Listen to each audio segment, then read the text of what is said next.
أعوذ بالله من الشيطان الرجيم بسم الله الرحمن الرحيم وإذ قلنا ادخلوا هذه القرية فكلوا منها حيث شئتم رغدا وادخلوا الباب سجدا وقولوا حتة نغفر لكم خطاياكم وسنزيد المحسنين۔ اور یاد کرو جب ہم نے کہا تھا اس بستی میں داخل ہو جاؤ جہاں سے چاہو بفراغت کھاؤ پیو، دروازے میں سجدہ ریز ہوتے ہوئے داخل ہو اور حتہ کہو ہم تمہارے گناہ بخش دیں گے اور حسن و خوبی کے ساتھ حکم کی تعمیل کرنے والوں کو ہم مزید فضل سے نوازیں گے۔ یہ سورہ بقرہ کی 58 نمبر کی آیت ہے۔ اس میں اللہ تعالیٰ نے حکم دیا کہ اس فلاں بستی میں تم داخل ہو جاؤ، فَكُلُوا مِنْهَا حَيْثُ شِئْتُمْ رَغَدًا، اور پھر اس میں سے جہاں چاہے جو چاہے کھاؤ پیو۔ داخل کیسا ہونا؟ ظالم اور جابر حکمران کی طرح، فاتح کی طرح داخل نہیں ہونا، بلکہ بڑے انکسارانہ انداز میں اس کی شان رکھتے ہوئے اللہ کے بندوں کی طرح داخل ہونا۔ کیسے داخل ہونا؟ جیسا کہ اللہ کے نبی صلی اللہ علیہ وسلم فتح مکہ کے موقع پر مکہ میں داخل ہوئے تھے، اس شان سے داخل ہوئے تھے، لا تثریب علیکم اليوم یغفر اللہ لکم۔ اور کیا فرماتے جا رہے تھے؟ سورہ یوسف میں آیا ہے، جیسا یوسف علیہ السلام نے اپنے جیسے بھائیوں کو معاف کر دیا تھا، اسی طریقے سے نبی کریم صلی اللہ علیہ وسلم نے اپنے جانی دشمنوں کو، جو ان کو وہاں سے نکال دیے تھے اپنے وطن سے، کہہ دیا کہ آج سب کے لیے معافی ہے، عام معافی ہے، کسی پر ملامت نہیں، کسی کی سرزنش نہیں، کسی کو سزا نہیں، لا تثریب علیکم اليوم یغفر اللہ لکم، معاف کرے اللہ تعالیٰ، بخش دے تم کو۔ بالکل اس انداز میں جانا اور سجدہ کرتے ہوئے جانا، وادخلوا الباب سجا، سجدہ ریز ہوتے ہوئے جانا، وقولوا حتہ، اور کہتے جانا حتہ۔ حتہ کا مطلب ہے کہ اے ہمارے رب ہمارے گناہوں کو بخش دیجئے، نغفر لکم خطایاکم، تم اگر ایسا کرو گے تو پھر ہم تمہارے گناہوں کو بخش دیں گے، اور حسن و خوبی کے ساتھ جو عمل کرے گا تو مزید ہم اس کو عطا کریں گے۔ فبدل الذين ظلموا قولا غير الذي قيل لهم فأنزلنا على الذين ظلموا رجسا من السماء بما كانوا يفسقون۔ مگر جو بات کہی گئی تھی اسے ظالموں نے دوسری بات سے بدل دیا، آخر کار ہم نے ظلم کرنے والوں پر ان کی نافرمانیوں کی پاداش میں آسمان سے عذاب نازل کیا۔ نے جو بات کہی گئی تھی کہ تم سجدہ ریز ہوتے ہوئے حتہ حتہ کہتے ہوئے داخل ہونا، تو انہوں نے ظلم کر کے اس پر حتہ کے بجائے ہنتا کہا۔ ہنتا کا مطلب گیہوں، یعنی مذاق اڑایا اللہ کی آیات کا۔ اللہ کی آیت کے ساتھ مذاق کرنے والے غضب الہی سے بچ نہیں سکتے۔ اللہ تعالیٰ فرما رہے ہیں کہ ظالموں نے جب بدل دیا وہ کلمات کو تو پھر ہم نے آسمان سے ان کے اوپر عذاب نازل کیا، طاعون آیا، اور پھر وہاں پر روایتوں میں بات آتی ہے کہ ہزاروں کی تعداد میں لوگ ہلاک ہوئے۔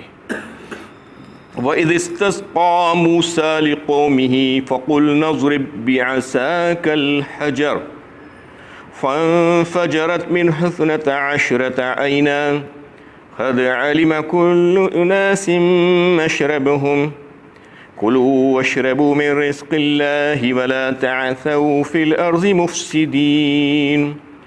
یاد کرو جب موسیٰ نے اپنی قوم کے لیے پانی کی دعا کی تو ہم نے کہا اپنا عصا پتھر پر مارو، چنانچہ اس سے 12 چشمے پھوٹ نکلے اور ہر گروہ نے اپنا اپنا گھاٹ معلوم کر لیا۔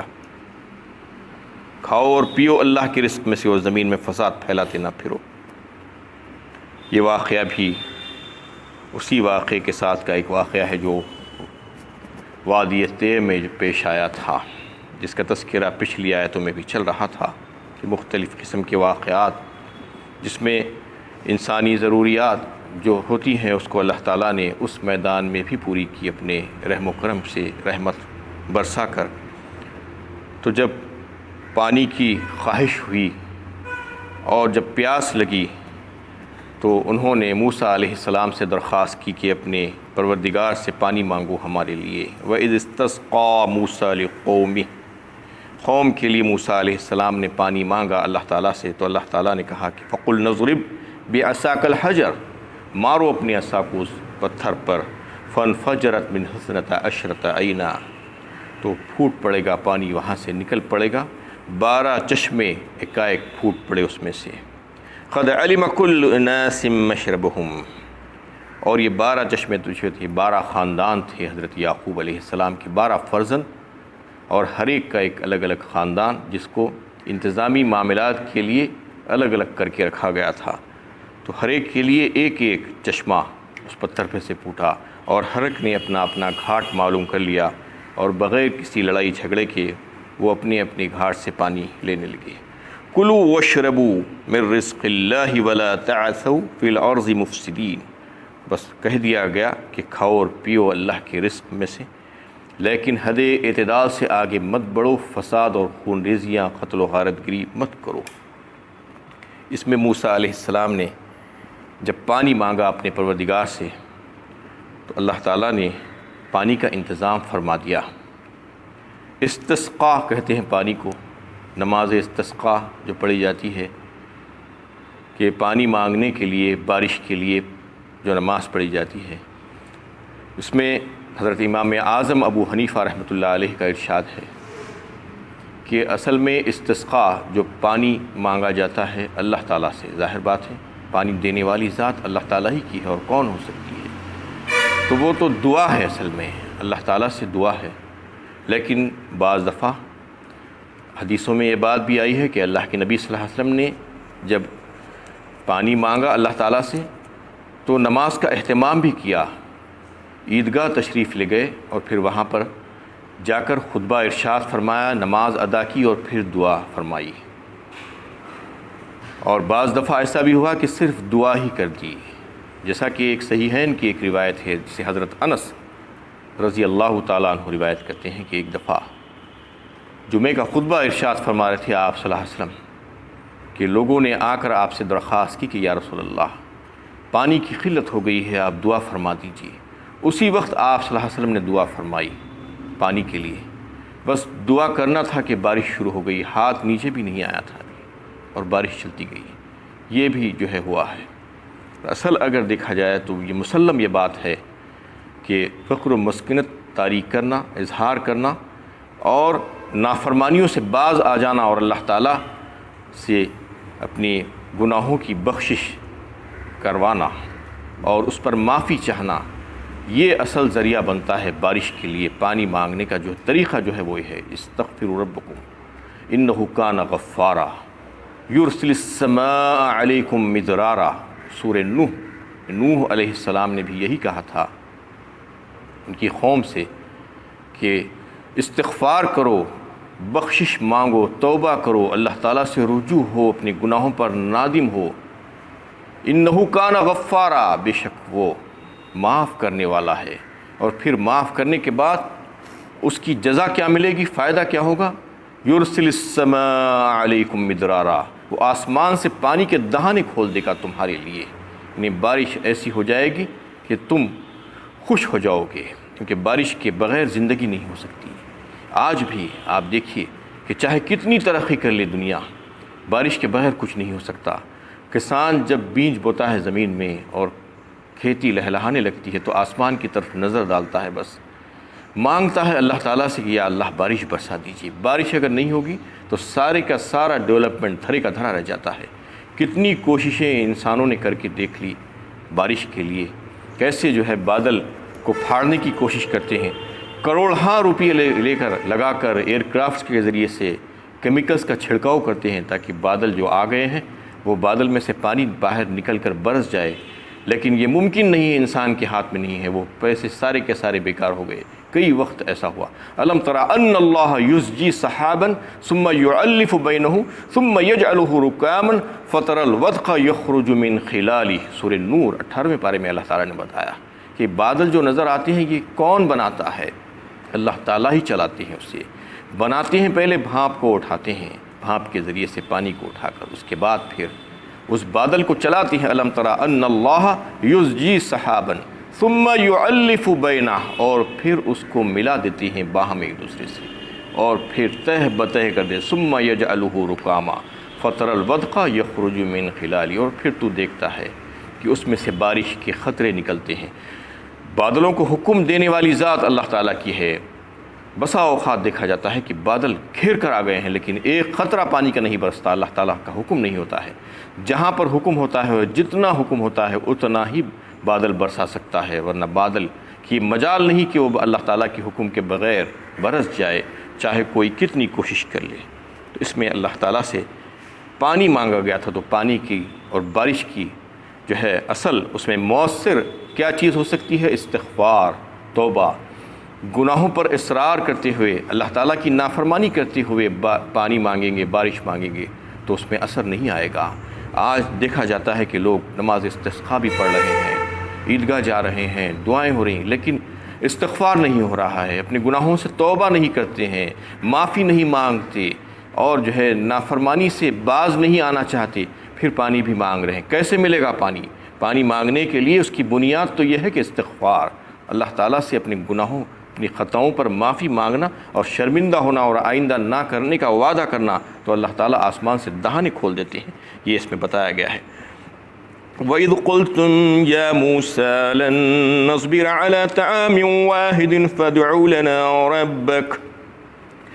رَبَّكَ يُخْرِجْ لَنَا مِمَّا تُنبِتُ الْأَرْضُ مِن بَقْلِهَا وَقِثَّائِهَا وَفُومِهَا وَعَدَسِهَا وَبَصَلِهَا قَالَ أَتَسْتَبْدِلُونَ الَّذِي هُوَ أَدْنَىٰ بِالَّذِي هُوَ خَيْرٌ اهْبِطُوا مِصْرًا فَإِنَّ لَكُم مَّا سَعَلْتُمْ وَضُرِبَتْ عَلَيْهِمُ الذِّلَّةُ وَالْمَسْكَنَةُ وَبَاءُوا بِغَضَبٍ مِّنَ اللَّهِ ذَلِكَ بِأَنَّهُمْ كَانُوا يَكْفُرُونَ بِآيَاتِ اللَّهِ وَيَقْتُلُونَ النَّبِيِّينَ بِغَيْرِ الْحَقِّ ذَلِكَ بِمَا عَصَوا وَكَانُوا يَعْتَدُونَ. اور یاد کرو جب تم نے کہا تھا اے موسیٰ ہم ایک ہی قسم کے کھانے پر ہرگز صبر نہیں کریں گے. اپنے رب سے دعا کیجئے کہ وہ ہمارے لیے زمین کی نباتات مثلا سبزیاں، ککڑیاں، لہسن، مسور، پیاز وغیرہ پیدا کرے. موسیٰ نے کہا کہ تم اعلیٰ چیز کے بدلے میں ادنیٰ چیز حاصل کرنا چاہتے ہو. کسی شہر میں اتر جاؤ، تمہیں وہاں اپنی مطلوبہ چیزیں ملیں گی. اور ان پر ذلت و پستی مسلط کر دی گئی اور وہ اللہ کے غضب کے مستحق ہوئے. یہ اس وجہ سے ہوا کہ وہ اللہ کی آیتوں کا انکار کرنے لگے تھے اور نبیوں کو ناحق قتل کرتے تھے. یہ نتیجہ تھا کہ ان کی نافرمانیوں کا اور اس بات کا کہ وہ حد سے تجاوز کرنے لگے تھے.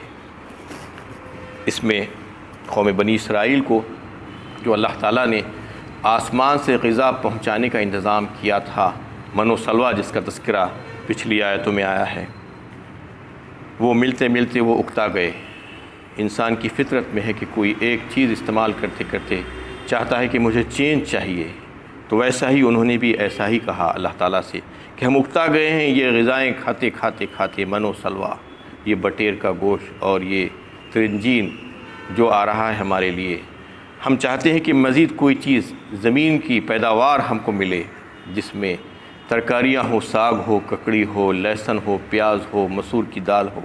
یہ سب چیزوں کا انہوں نے مطالبہ کیا. تو ان سے کہا گیا کہ تم ایک نے اعلیٰ چیزیں تم کو دی جا رہی تھی، اچھی چیزیں بغیر کسی محنت اور مشقت کے. اب تم چاہتے ہو کہ تم کو زمین کی پیداوار ملے، تو تم اگر ایسا چاہتے ہو تو جاؤ، وہ یعنی میدان کے حدود میں کچھ ایسی بستیاں ہیں جہاں پہ تم جا کر داخل ہو جاؤ، وہاں پر کماؤ اور کھاؤ. وہاں پر تمہیں مفت میں نہیں ملے گا بلکہ کما کر کھانا پڑے گا. یہ تمہارے لیے اللہ تعالیٰ نے رکھ دیا ہے. اس میں جو ایک اعلیٰ مقصد کا جو ذکر کیا، اصل اس میں مطلب یہ ہے کہ جس اعلیٰ مقصد کے لیے تمہیں صحرا میں قیام کرنا پڑ رہا ہے، اس کے مقابلے میں تمہیں کھانے پینے کی چیزیں کیا اتنی زیادہ مرغوب ہے کہ کچھ مدت کے لیے ان کے بغیر کام نہیں چل سکتا. یہ من و سلویٰ کی غذا تمہیں اس حال میں مل رہی ہے کہ تم فرعونیوں کی غلامی اور شرک و کفر کی ذلت سے بالکل آزاد ہو.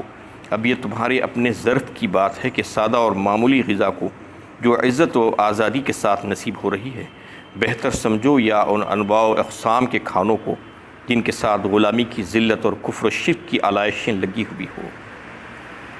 یہ بات ان کو بتائی گئی، اور جو ہے اس میں یہ بات واضح کی گئی کہ ان کے اوپر اللہ تعالیٰ نے ذلت و مسکنت طاری کر دی تھی، اور ایک بات یہ بتائی گئی ہے کہ یہ تمام چیزیں کس وجہ سے ہوئی تھی کہ انہوں نے اللہ کی آیتوں کا مذاق اڑایا اور نبیوں کو ناحق قتل کیا، کئی انبیاء کو انہوں نے قتل کر دیا۔ جو انبیاء علیہ السلام یہودیوں کے ہاتھوں قتل ہوئے ان میں حضرت زکریا علیہ السلام اور حضرت یحییٰ علیہ السلام تھے جن کو انہوں نے قتل کیا تھا۔ اس طریقے سے جو ہے کئی ایک نبیوں کے ساتھ انہوں نے جو ہے ایسا معاملہ کیا۔ حضرت عیسیٰ علیہ السلام کو بھی انہوں نے سولی پر چڑھانے کا ارادہ کیا تھا، لیکن اللہ تعالیٰ نے ان کو بحفاظت آسمانوں پر اوپر اٹھا لیا۔ یہ تمام باتیں اللہ تعالیٰ یہ کہہ رہے ہیں کہ ایسا کر کے تم نے جو ہے اللہ تعالیٰ کے ساتھ نافرمانی کی ہے اور حد سے آگے بڑھ جانے کی کوشش کی ہے۔ وآخر دعوانا الحمدللہ رب